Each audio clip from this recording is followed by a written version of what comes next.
সাভারের bypass road ধরে সামান্য গেলেই একটা সরু গলি। গলিটায় আজও বাতাসে মিশে থাকে রুক্ষ ধুলার গন্ধ, পুরানো সিমেন্টের শীতলতা আর এক ধরনের অজানা কাঁপন। ঠিক সেখানেই একসময় দাঁড়িয়েছিল 7 নম্বর বিল্ডিং। এখন শুধু ভাঙা পিলারের কঙ্কাল, মরিচা ধরা লোহার কাঠামো আর এক গভীর কান্নার মতো নীরবতা।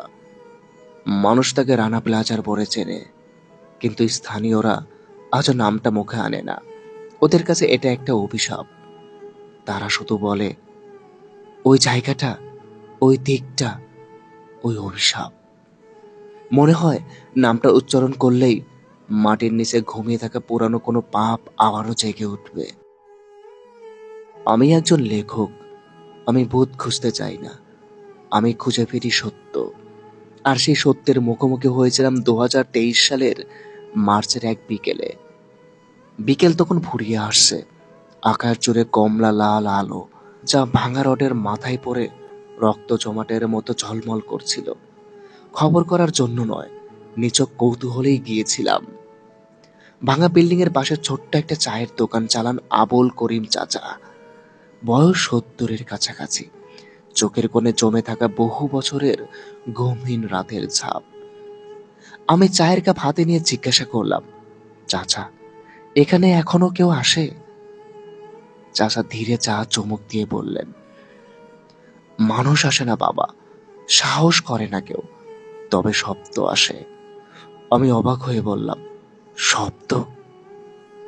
চাচা চারপাশে তাকিয়ে ফিসফিস করে বললেন, রাতে মনে হয় সেলাই মেশিন চলে, চি চি চি, টক টক টক, যেন কেউ তাড়াহুড়ো করে কাজ শেষ করতে চাইছে। আমি হেসে বললাম, হয়তো পাশের কোনো ফ্যাক্টরির শব্দ হবে। চাচা মাথা নাড়লেন জোরে, না রে বাবা, এই দিকের সব ফ্যাক্টরি বন্ধ, রাতে এখানে শুধু কুকুর ডাকে। কিন্তু ওই বিল্ডিং থেকে আসে সেলাই মেশিনের শব্দ। মনে হয় তারা এখনো কাজ শেষ করেনি। তার চোখে তখন ভয় আর একরাশ বিষণ্ণতার ছায়া। আমার হাসিটা মিলিয়ে গেল। রাত নেমে এলো দ্রুত।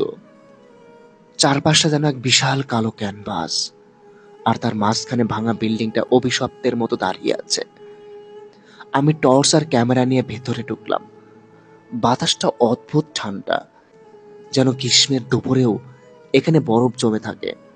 প্রতিটি ধাপে মনে হচ্ছিল মাটির নিচে কোথাও কেউ শ্বাস নিচ্ছে। ভাঙা সিঁড়ি, ছেঁড়া তারের জাল, কাদামাখা নীল পাড়ের একটা শাড়ির টুকরো। মনে হলো কেউ পড়ে গেছে, কেউ চেয়েছিল উঠতে কিন্তু পারেনি। হঠাৎ টর্চের আলো দেওয়ালে পড়ল। সাদা ধুলোর উপর স্পষ্ট 5টা আঙ্গুলের ছাপ, যেন শেষ মুহূর্তে কেউ বাঁচতে চেয়েও থেমে গিয়েছিল। তবুও সবচেয়ে ভয়ঙ্কর দৃশ্যটা তখনও বাকি। 3য় তলায় উঠতেই শুনলাম খুব ক্ষীণ কিন্তু স্পষ্ট একটা শব্দ, চি চি চি, টক টক টক, ঠিক যেন কেউ দ্রুত সেলাই করছে।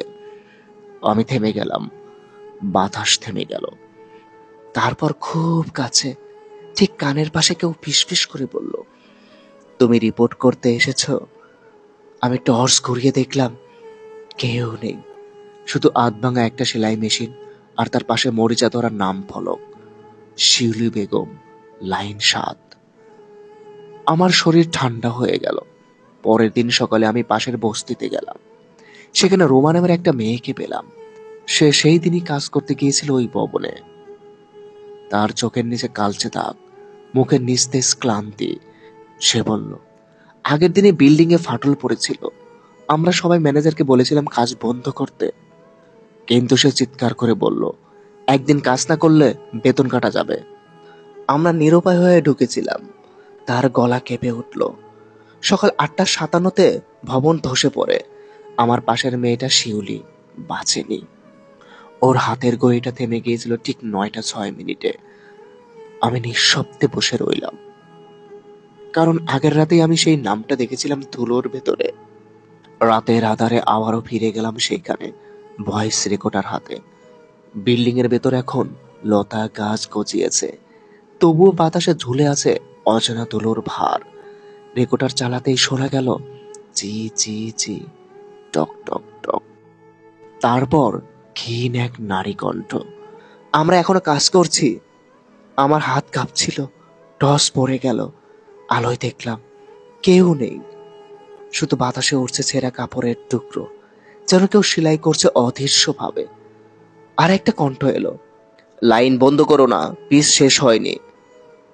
আমার মনে হলো ওরা চিরকাল এখানে আটকে আছে, একটা অসমাপ্ত কাপড়ের টুকরো সেলাই করে যেতে, যেন কাজ শেষ না হলে আজও তাদের বেতন কাটা যাবে।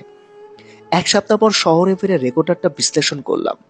সাউন্ড ইঞ্জিনিয়ার বিস্ময়ে বলল, এটা শুধু মেশিনের শব্দ না, এর মধ্যে মানুষের হার্টবিট ফ্রিকোয়েন্সি আছে, যেন কেউ আতঙ্কে দ্রুত শ্বাস নিচ্ছে।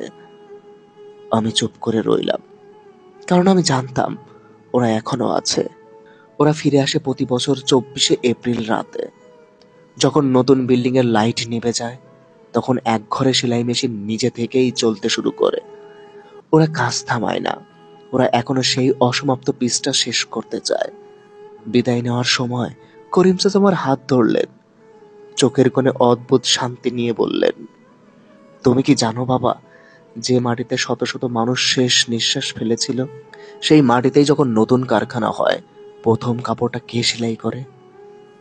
আমি উত্তর দিতে পারিনি, শুধু দেখলাম সূর্যের শেষ আলো ভাঙা কাছে প্রতিফলিত হচ্ছে। মনে হলো ভেতরে বসে আছে শিউলি বেগম, সেলাই করছে, নরম গলায় গুনগুন করছে, নিজের পুরানো স্বপ্নগুলো সেলাই করে জোড়া লাগাতে চায়। আর তার গানের তালে বাজছে সেই চেনা শব্দ, চি চি চি, টক টক টক টক। তুমি কি জানো, সাভারের 7 নম্বর বিল্ডিং আজও নীরব নয়। হয়তো ওরা এখনো সেলাই করছে সেই শেষ না হওয়া পিসটা, যেন তাদের বেতন কাটা না চায়। ধন্যবাদ সবাইকে পুরো গল্পটা শোনার জন্য। হয়তো এটা গল্প, হয়তো এটা সত্য নয়, কিন্তু এই গল্পের মধ্যেই লুকিয়ে আছে বাস্তব চিত্র। হয়তো সত্যিই সেখানে আছে শিউলির মতো হাজারো মানুষের আত্মচিৎকার। সবাই ভালো থাকবেন, মন চাইলে গল্পটা শেয়ার করবেন।